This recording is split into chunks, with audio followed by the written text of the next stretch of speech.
So we're going to talk today about how to maximize your budget so that you are able to sustain the growth of your business. Because marketing is not optional if you intend to grow your remodeling business. In fact, it's foundational. But here's where a lot of companies get it wrong. They treat marketing like an expense to manage instead of an asset to optimize. So if you're running a multi-million dollar remodeling company, your challenge isn't whether to spend on marketing, it's whether your current investment is producing predictable, scalable results. Because at this level, inconsistency gets very expensive. You're managing crews, backlog, cash flow, and your reputation. And so the last thing you need is a marketing system that delivers unpredictable lead flow. So the goal is simple. You want to minimize wasted spend and maximize your qualified opportunities. And that means building a system that compounds over time. So I want to give you some budget allocation tips for different marketing channels to really help you in being the most efficient you can be.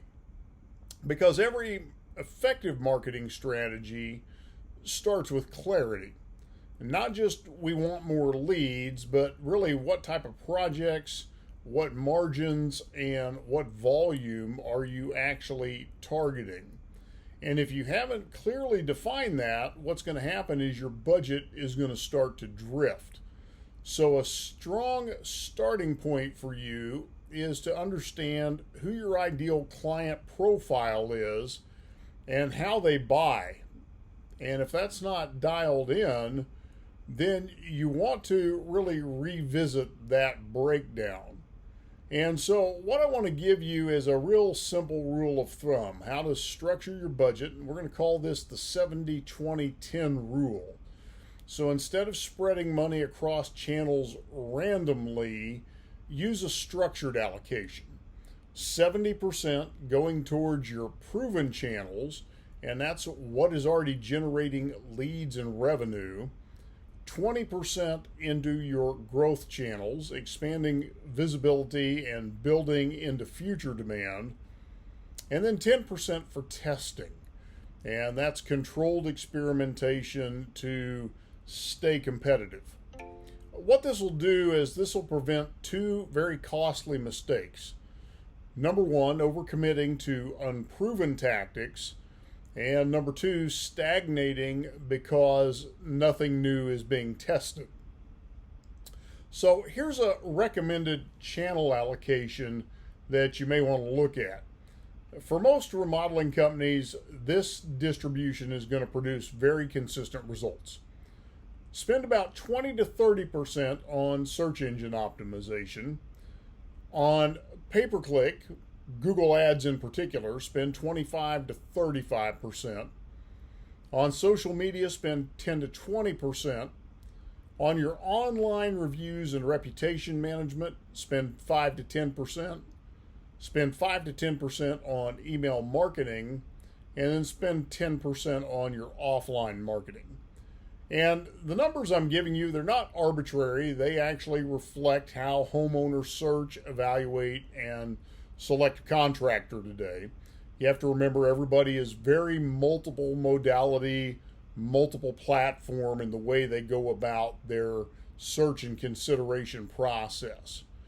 And when you look at how people are doing that search, remember that they're doing that over a period of time, and they're going to use those multiple modalities, multiple platforms over that period of time as well.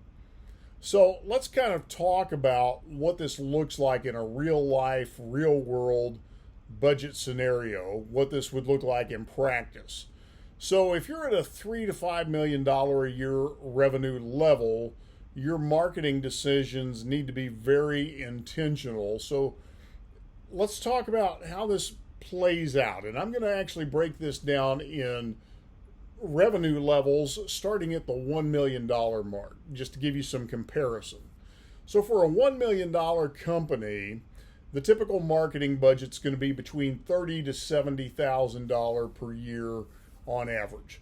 At this level, what your focus is on is consistency and lead flow stability. Your channels are going to be limited to what directly produces results for you.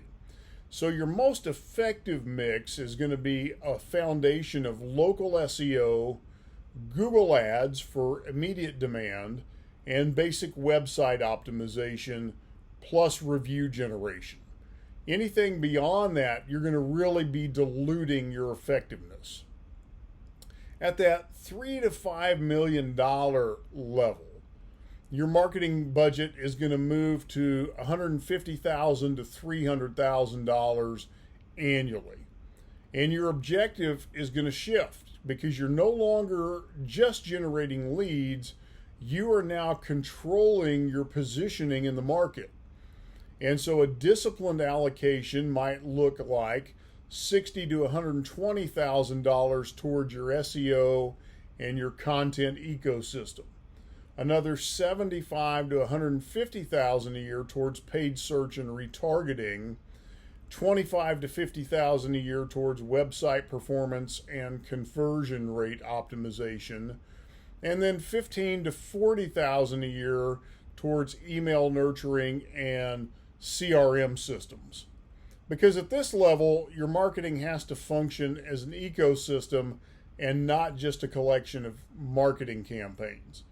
And so this is going to include strong search visibility, consistent content production, and then reinforced credibility through reviews and project proof. So, for example, your SEO strategy should align with a much broader authority positioning, especially in this AI-driven environment, because topical authority is critical. You've heard me talking over the last few weeks about this move to agentic search, where your website, your Google business profile really become a data layer. And so the importance of developing your authority becomes super critical. And we want to talk also about affordable marketing tactics with high return on investment. And as you really think through this, I want you to understand affordable doesn't mean cheap. Get that through your head. Affordable doesn't mean cheap. It means efficient. So we're talking about efficiency, high return relative to the investment. Local SEO optimization. Local search is still the highest intent traffic source available to you.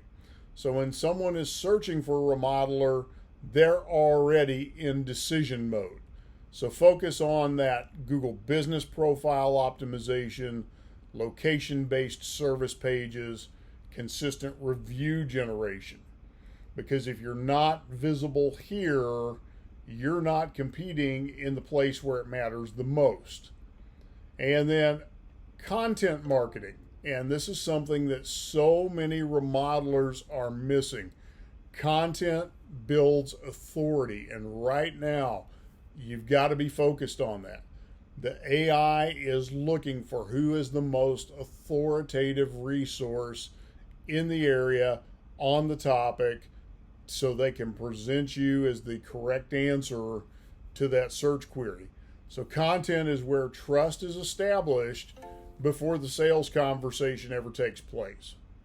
So high-performing content includes cost breakdowns, process explanations, before and after project stories, common mistakes that homeowners need to avoid. And what this is going to do is it's going to reduce friction in your sales process, and it's going to improve those closing rates. And don't ignore referral programs, but make sure they're systematized. Most companies are going to rely on referrals. In fact, referrals for most companies have been a big part of their business. But the problem is they don't manage them. They haven't created a system to really make that ongoing and repetitive and consistent. So a structured referral system is going to include clear incentives, consistent follow-up, and simple referral pathways. And what this will do is this will turn referrals from occasional wins into a predictable channel of new business. You also need to make sure you're staying on top of your social proof and your project documentation, because homeowners are very risk sensitive. So they are looking for proof of quality, proof of consistency, proof of trust.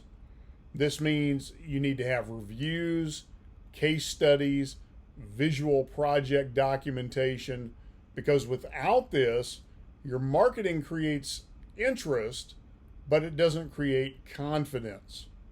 And we need to create confidence. And again, with the AI doing so much of the searching now, the AI needs to have confidence as well. Now let's talk about using free and low-cost advertising tools effectively. So platforms like your Google Business Profile, like your social media accounts, email, are only effective when you use those consistently. And most companies don't fail because they lack tools. They actually fail because they lack discipline in execution. And anytime you're deploying marketing, make sure that you're tracking and optimizing your marketing spend. If you're not tracking your marketing, you're not managing it. And at the level you're at now, this isn't optional. This is something you have to be doing. Here's the key metrics you really need to be following: your cost per lead, your cost per acquisition, your conversion rates, lead to sale, and your channel performance. So for example, if your average lead is costing you $150 and you close 1 in 4, your acquisition cost is $600. Now you can make informed decisions based on math, not on assumptions. And there are some analytics tools that are going to help support your growth. So at a very minimum, you should be using Google Analytics, your CRM system, and call tracking. Those tools are going to provide visibility into what's working and what needs to change. And when we talk about channel optimization, not all channels deserve equal investment.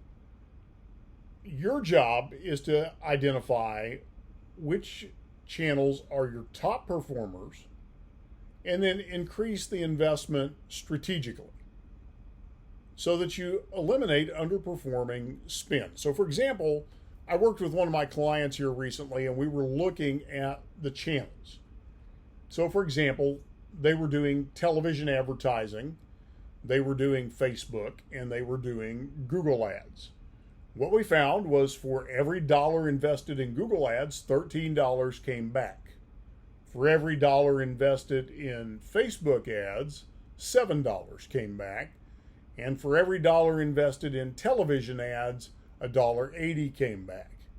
So what that allowed my client to do was to take a look at where they wanted to reallocate their ad spend to get better return on investment. And this is where most growth happens, not by adding more money, but by improving on the monies being spent and how they're being spent. Here are some common budget mistakes that get made and what wasted ad spend really looks like most of the time. So let's look at reality. Number one, spreading the budget too thin. Just trying to be everywhere results in being effective nowhere. Depth will beat breadth every day of the week. Paying for traffic without having conversion systems. So if you're driving traffic to a weak website, you're wasting budget. If your site doesn't build trust, if it doesn't show proof, if it doesn't guide action, it will underperform regardless of how much traffic you throw at it. If there's no attribution or tracking, if you can't answer where did this lead come from, you are flying blind. If you have disconnected vendors, SEO, ads, and website are being managed separately by different partners, companies, vendors, then there's no unified strategy. And ultimately, what this is like is having too many cooks in the kitchen. The recipe ends up being disastrous. It creates inconsistency because everybody's moving in different directions and you have lost opportunities. So to kind of wind this down, your marketing budget should not feel unpredictable. It should feel structured, measured, and continuously optimized. So when you allocate intentionally, focus on those high impact channels, track your performance, and build a connected ecosystem. When you do that, your marketing becomes an asset that compounds, not a cost that you begin to question. If you're ready to improve your marketing performance and get a cohesive strategy moving you in the right direction, I would love the opportunity to talk with you.